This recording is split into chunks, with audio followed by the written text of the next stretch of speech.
Okay. Uh, Hi, hello. So we have with us Mr. Fionn Ferreira, and we'd like to learn from Fionn about his invention that has won him scholarship offers and also a place at many conferences and events such as this one. So Fionn, why don't you tell us a little bit about why you're here and why? Sure. Yes. Well, first of all, thank you very much for inviting me. So I guess what I love doing is twofold. One of the things is exploring exploring the world, and the other thing is inventing, trying to make solutions for the world as well. So I guess one of the things I'm most renowned for is a new method to remove microplastic particles from water. So that's what I do. My startup looks at removing microplastics from water using a magnetic liquid. So basically magnetizing microplastic particles, and like that we can attract them out of water. Microplastics, as you probably know, is a big issue. We consume about 5 grams of plastic every single week, and that's something that I really want to stop.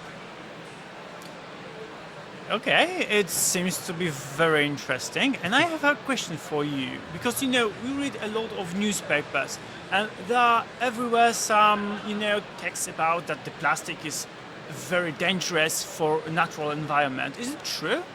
Well, I think plastic itself is already quite dangerous, and not the big form. Big plastics, okay, they wash up on the beach, they don't look nice, but other than that, they don't really do very much. But it's when sunlight and them hitting against rock causes them to break down into microplastics, often smaller in size than the size of a red blood cell, less than the 1/10 of the width of a human hair. These things are tiny.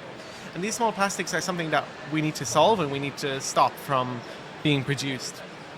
So that's why it's something that itself, when we absorb plastic, causes a problem. But it also acts as a medium to bring other toxic chemicals into our bodies.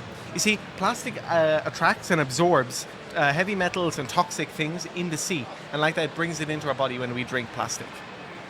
So it's not just a problem for the environment, for plants, for animals, but also for ourselves. And what also happens is it bioaccumulates. So one small fish eats a piece of plastic, that stays inside the fish. If a bigger fish eats that fish, it'll get the plastic, and so on, until it ends up on our plates. Wow. Okay. So it's these little particles of plastic that bigger plastic objects break down into? Yeah. Okay. So every piece of plastic ever created, other than the ones burned, still exists on Earth today, and probably in very small plastic particles. So I think the only solution to this problem, true solution, is to stop making plastic, or to make a plastic that breaks down efficiently. But that's not on the near horizon, and even if it were, we will still have so much microplastic in the sea, in the water, from our car tires, that's entering every single day. That's something we need to focus on. So what I'm focusing on first is devices that we can build into, let's say, drinking water treatment, that you can build into your home to stop microplastic being in the water you drink. And then once that's done, I want to focus on stopping ways and stopping microplastic entering the sea in the first place. So now, if you are going to drink a water or eat a fish, we are going to eat the plastic. Yeah. Wow. And how it looks, in the matter of our body. In our body? Well, Yes. basically, a lot of plastic still passes through our body. We get rid of it. But some of it we absorb because it's so tiny that we can just absorb it into our blood. It can cross the blood-brain barrier, and it can bring toxic chemicals into places where they might not really want to be. It's been linked to cancer and Alzheimer's. And how many years we need to clean our oceans and seas from the plastic? I think that definitely way more than my lifetime. I think that it's something that we will have to live with. We will never be able to remove all the plastic from the ocean, because a lot of plastic has sunk to the bottom, got embedded in the mud. And if it's down there, it's okay. It's available to us. It's okay. If it's down there and it's embedded, if it's not out floating around, it's okay, it's inert. So we need to start living with, accepting the fact that plastic is a problem. We should prevent it from becoming more of a problem, try and stop it from being in the ocean, clean up the oceans as much as we can. However, we have to accept that it's something there to stay and something we have to try and support, not only ourselves, but also other organisms and ecosystems to adapt to and live with. Okay, so we as humans make a big disaster for our natural environment. Yeah, we haven't been very good for our natural environment, and it's something that we can't really stop. But what we can do is try and give support to the environment to recover. Okay. So what's the scale that you you think you could maybe roll out this idea of yours on? Yeah. Well, How big last did you make last it? couple of years, I developed this when I was 15. Now I'm 20. In these last 5 years, I basically got it from the speaker scale into something where water can flow in, get cleaned, and flow out. And this device is currently a prototype, maybe it would fit on this table. Okay. Still quite small, but quite efficient. Now what I need to do in the next year is make this into something that we can actually use on a commercial scale. Something that, let's say, a wastewater treatment plant could use, or a drinking water treatment plant could use. That's a big challenge. I've got funding to do this, but not enough. I need more grant funding to do this. I think that in the next year I should have a good prototype, and then I can go out licensing this technology, hopefully being able to get its application in a lot of different places efficiently. Okay, so you're doing a science, but at the end you want to have a big company who's, this company is going to give us some solutions for the problem, yes? Yes, I'm doing science, and that's what I love doing. I love coming up with a small idea. But I also believe that through commercializing this slightly, we can generate more revenues to bring more ideas and scale some more clever small ideas from that small stage. So that's why I love working on ideas. Yeah, so I was thinking, so water treatment plant or a drinking water processing plant or a plant, a facility that turns out drinking water. So that's one application for this project that you're Yeah. working on. Is there a way to maybe apply it to oceans as they are without making any use of the ocean other than just enjoying it and cleaning it up? So we could, for instance, one idea is, okay, already there's a lot of ships on the ocean, right? Yeah. And they all take in water to cool their engines. So what if we could build in this filter system so it cleans the water that they're Oh, that taking in sounds real anyway? cool. Yeah. Like that we don't need any new ships, we can just use shipping that already exists. But what we need to remember as well is that the plastic problem, until we stop plastic entering the ocean, cleaning up the ocean itself is impossible. Prevention is So always what we better need- than Absolutely. cure. So that's why what we need to do is prevent the plastic entering the ocean in the first place and try and clean up rivers, places where it is entering the ocean first before we focus on the ocean. And that's how we'll have a bigger impact. Okay, this idea with ships is very interesting, but how do you want to, talk with these companies who are the owners of these ships and give them this solution? Because you told us that it's going to be a commercial project. So how you want them to, to buy this? Well, there's different ways. Well, first of all, for a ship, why would this be good? Well, one way is that they can say that they're actively, with their ships, removing plastics from water. Yes. This is Sounds a good. great selling point. But another thing is that soon I think that it'll be essential, and it'll be something that hopefully policymakers will adopt into policies. That we can build this into policies that instead of having just this thing that a company feels like they could if they want to make a difference, instead they're forced to make a difference by policy, by government. And I think once that comes, we will be in a very good place. All right. It's great. All right, okay. So if you implemented this solution with, these systems being built into the ships, into their engine cooling systems, would that be something that a company that maybe you were heading would, equip these ships with, or would they have to fashion the ships with these solutions themselves?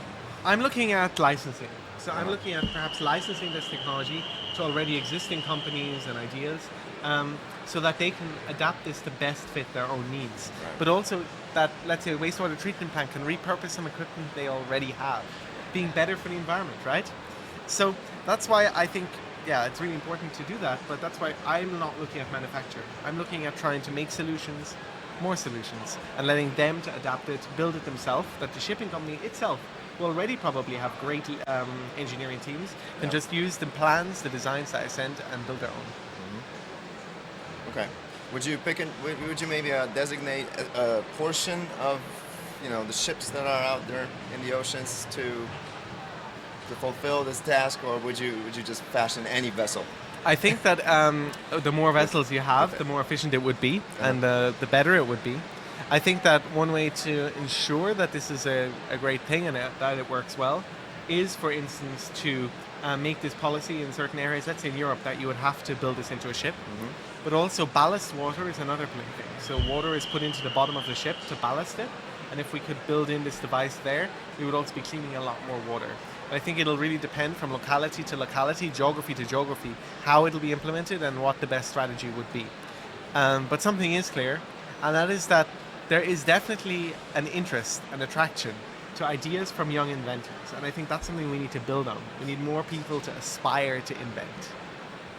Absolutely. I was actually unaware of that there is such a thing as ballast water. Yeah, so let's say if a ship is driving from location to location, for stability, they put water into the bottom of the ship. Okay, right. I think I have enough information. I had a question about cost. Yeah. So you don't have to go into detail or anything. Sure. On this, but Well, how does this compare to other projects of this kind? Maybe if there are any projects of this kind. there's not many projects of this kind, Uh-huh. but the other ones mainly look at filtration. So just a filter that can do this, and that's Yeah. expensive. You need to replace the filter. You need to get a whole crew to make filters, clean them. Yeah. But this method is different. It uses plant-based oil, so like cooking oil, and rust powder. Both are very cheap commodities, and the technology itself is very cheap to make as well. So it means that it's very accessible for a lot of people, and we don't need specialized fluids or specialized systems, but rather it's something for wider appeal, wider use, and make it cheap and accessible to more people. And that's what I'm really striving to do. Something that I also work on a lot is through cost also trying to, I guess, optimize it in a different way, that we can kind of optimize the process that more people use this in a different fashion and also use it in different places. And because of that, it needs to be cheap enough so that we can achieve this. So there's this rust dust? No, what did you say? Rust powder, yeah. Yes, rust powder. That's responsible for magnets being able to extract the oil Yeah. from the water, and the oil stays with the rust powder. It doesn't separate. It stays with rust powder. And then basically what's really cool is that we can reuse the rust and magnetite powder afterwards by separating off the plastics. Yeah. Oh yeah. There you go. And what do you do with the plastic after it's been extracted? Good question. At the moment, there's not really much to do because this will be a mixture of like hundreds of kinds of plastic. Yeah. So one way is to add it into products as a filling agent, which is often used. But another thing, perhaps more common, is that we can use this plastic just in a way that we can get it broken down using enzymes or microorganisms. All right. Well, most important thing is to get it out of the water. Yeah, but the most important thing of all is that we have more youth who aspire to invent and more people who are supporting those people. Everybody needs to take every idea they have seriously. Explore it, because who knows, every idea could change the world. Absolutely. All right. I think this is a good place to leave it off then. Thank you very much. Thank you. Thank you. Well, it's been a pleasure. Thank you for sitting down with us and having this.